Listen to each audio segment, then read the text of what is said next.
Bom dia, turma! E aí, como é que vocês estão? Hoje vamos dar continuidade às nossas atividades e hoje nós vamos ainda falar sobre o tempo verbal que iniciamos semana passada e na nossa aula online também falamos um pouco sobre ele, que é o Simple Present. Esse tempo verbal, como o próprio nome já diz, é um tempo verbal simples, certo? Porém requer mais cuidado com relação às regras que existem lá. Então, hoje nossa atividade é uma atividade diferenciada. Vocês irão ver no portal um arquivo, onde nesse arquivo vai estar um texto falando um pouco sobre esse tempo verbal, com algumas regrinhas. E em seguida tem uma atividade de 3 questões. A atividade vocês irão copiar no caderno e responder, certo? Então, copia somente a atividade. Essa parte do texto, da leitura, vocês vão fazer essa leitura para auxiliar vocês quando forem responder as atividades que está proposta lá também nesse mesmo arquivo. Então, vamos falar sobre o Simple Present. Ele é, como o nome diz, a forma verbal simples do presente. Confira quando e como usar essa conjugação e quais as regras para não esquecer, certo? Então, eu falei para vocês que a regra geral, certo? A estrutura da frase, ela é dessa forma,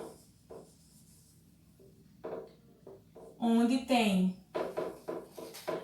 o pronome, certo? O pronome, ele vai sempre ser a palavra inicial, o verbo, certo? E aqui o complemento, ou seja, o predicado da frase, onde esse complemento ele pode ser 1, 2, 3 e quantas palavras forem necessárias na frase. Então, na frase I buy clothes, certo? Nós temos o pronome, o verbo e o complemento. Eu falei para vocês também que vai haver mudanças no verbo quando? Vai haver mudanças quando o pronome estiver na terceira pessoa do singular. Terceira pessoa do singular é she, he e it, certo? Quando ao invés de ser I ou you, certo?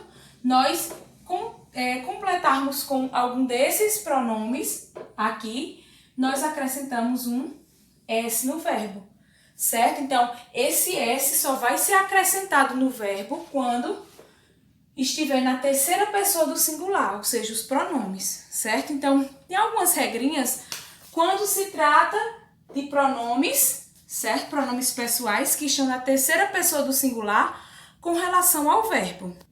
Como eu mostrei para vocês, eu trouxe aqui um resumo bem prático com relação a conjugação do verbo de acordo com a pessoa, ou seja, de acordo com o pronome.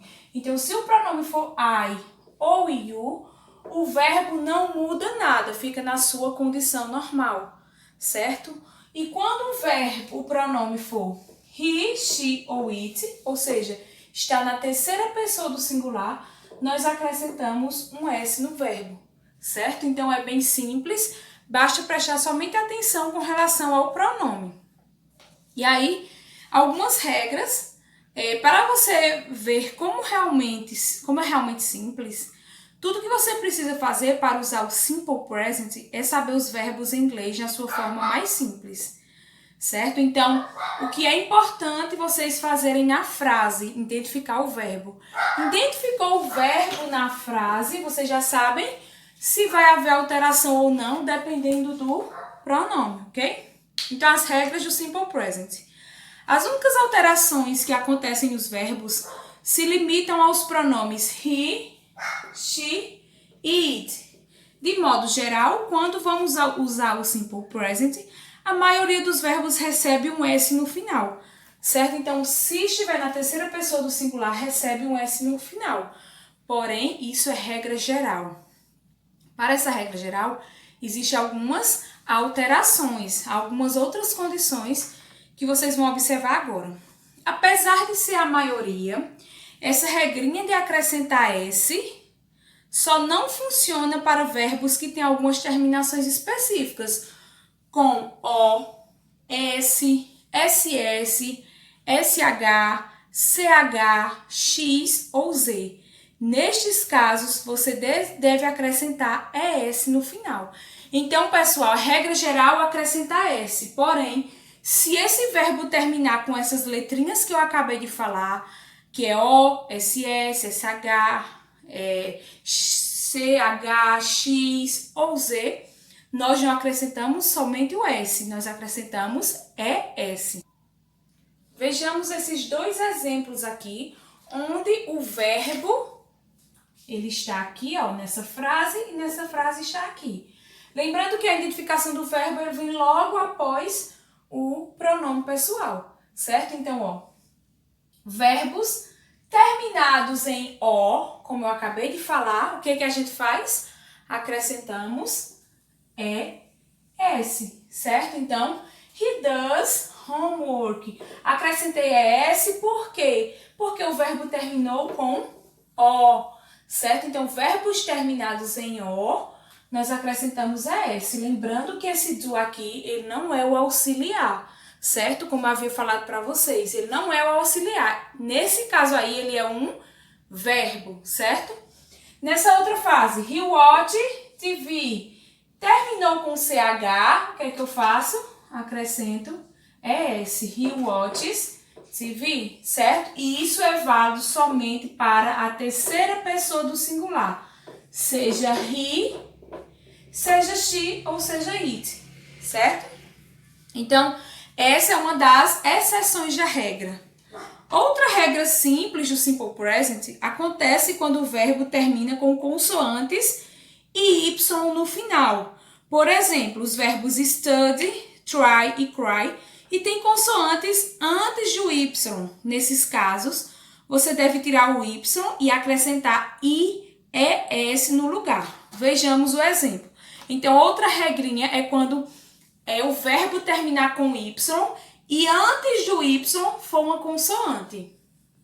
Vejamos estes exemplos que estão aqui, ó. He studied a lot. Verbo, certo? Terminou com Y e antes do Y é uma consoante. O que é que eu faço? Retiro o Y e acrescento IES. Certo? Então, he studies a lot. Por quê? Terminou com Y e antes do Y era uma consoante. Do mesmo jeito nesse outro exemplo. She cried very much. Terminou com Y. Identifiquei o verbo, né? Terminou com Y e antes é uma consoante. O que é que eu faço? Retiro a consoante, retiro o Y e acrescento IES, certo? She cries very much. Então, essa é mais uma das exceções da regra geral de acrescentar somente S. Quando o verbo terminar com Y e antes do Y for uma consoante, eu retiro o Y e acrescento IES. Ok? Mas fique atento com verbos que também terminam com Y e tem uma vogal antes. Permanece a regra geral da maioria dos verbos, acrescentar um S no final da palavra. Então, fiquem atentos, porque essa regrinha muda quando antes do Y for uma vogal. Vejamos outro exemplo.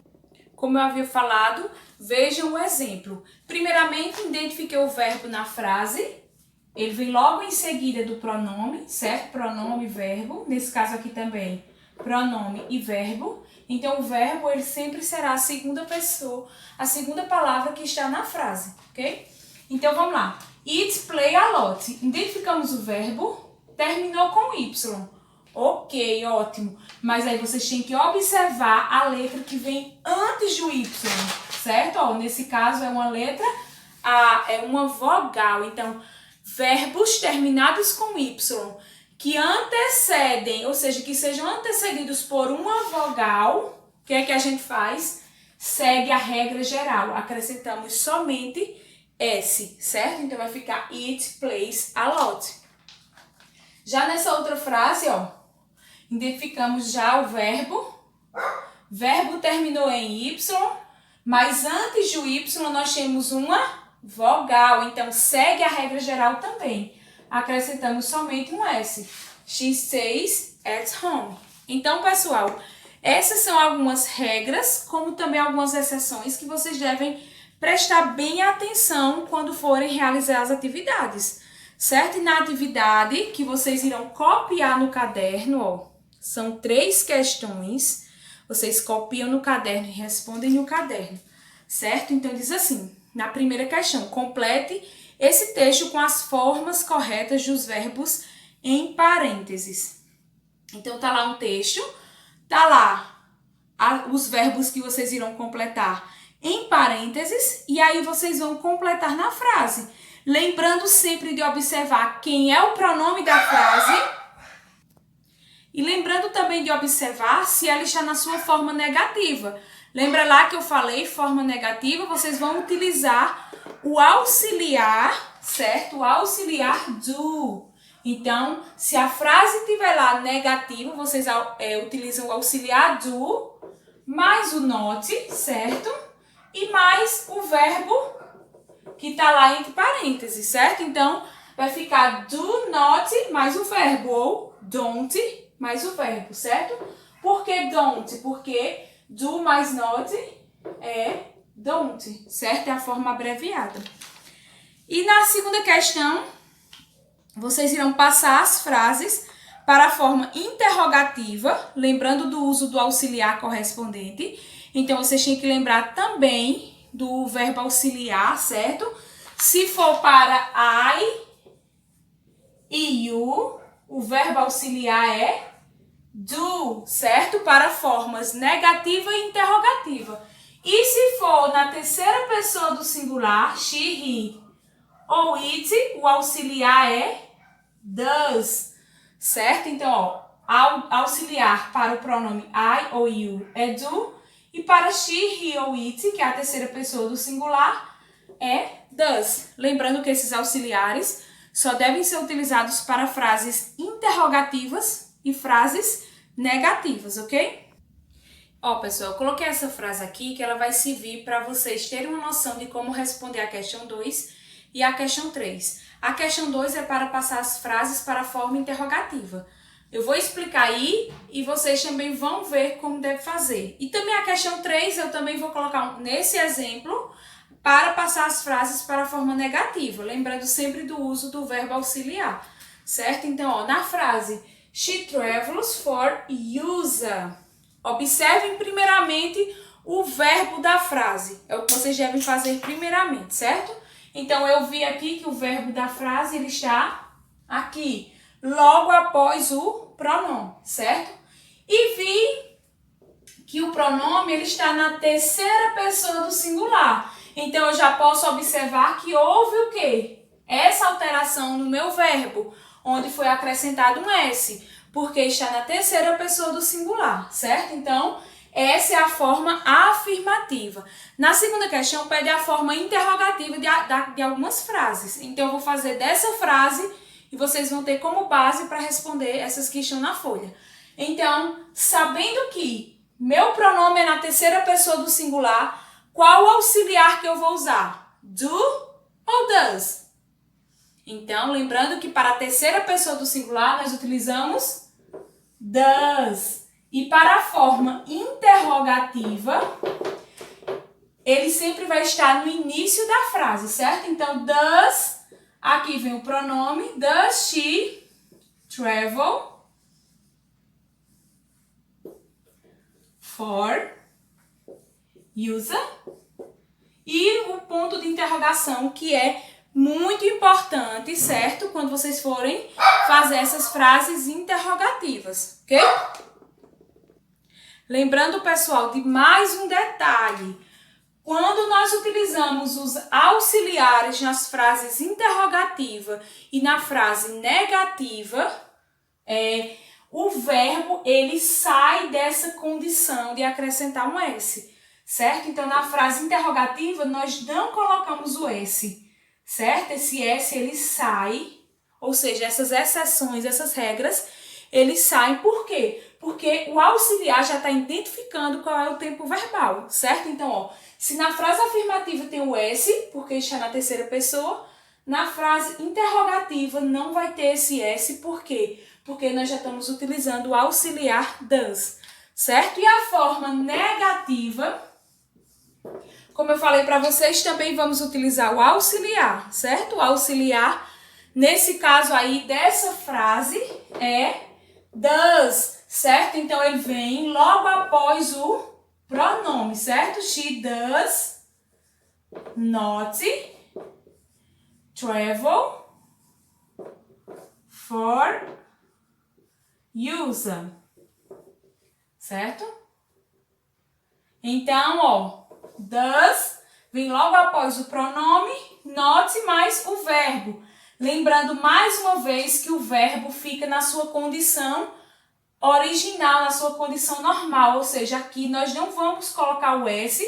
Por quê? Porque nós já temos o auxiliar identificando o tempo verbal, certo? Nesse caso aqui, se vocês também utilizarem does not, que é a abreviação do does mais not, está correto também, certo? O mais utilizado é o does not, que é a abreviação do does mais not. E se for do, será don't, que é o do mais not. Certo? Então, pessoal, qualquer dúvida vocês podem perguntar, certo? Esse é um assunto que vocês têm que prestar bem atenção quando forem responder. Prestar atenção no verbo, no pronome, certo? Porque vai haver modificações, como eu mostrei para vocês, ok? Beijos! Qualquer dúvida, manda mensagem e manda a foto da atividade no caderno para mim, ok?